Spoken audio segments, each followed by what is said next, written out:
Il y a 3 ans, les amis et fans de Tony Marshall n'ont pas pu lui dire un dernier au revoir. La réalisatrice de Vénus Beauté Institute s'est éteinte le 12 mars 2020, après un long combat contre le cancer.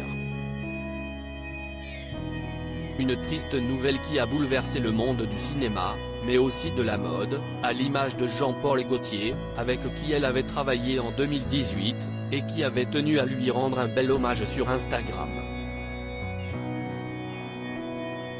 Un hommage qui avait dû rester uniquement virtuel puisque la famille de la réalisatrice a été contrainte, confinement oblige en pleine épidémie de coronavirus, d'annuler la cérémonie prévue pour ses obsèques, comme l'avait rapporté Libération.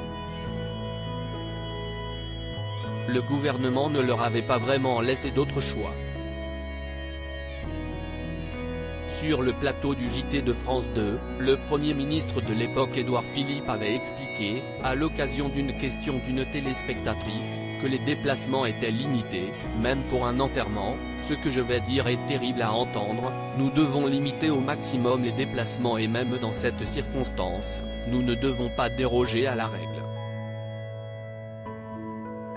De fait, les inhumations et crémations se feront en petit comité, seules 20 personnes du premier cercle familial étant autorisées dans les cimetières et les crématoriums, ont confirmé les autorités mercredi. Bien plus de 20 personnes auraient aimé saluer une dernière fois Tony Marshall. Une cérémonie annulée à cause du Covid. Cette annonce du chef du gouvernement avait été un déchirement pour toutes les personnes dans cette situation.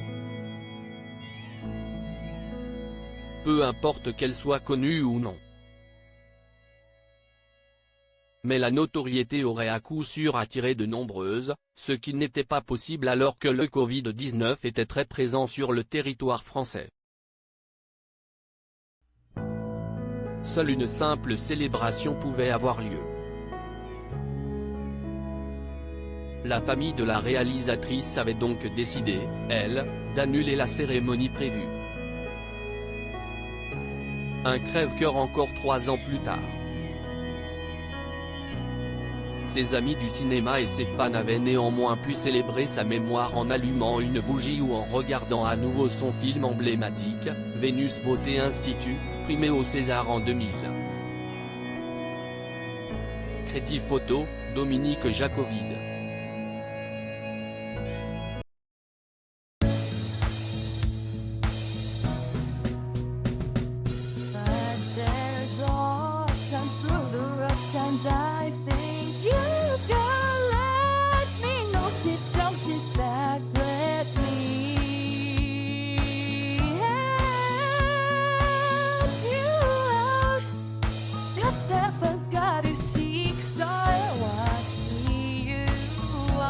On your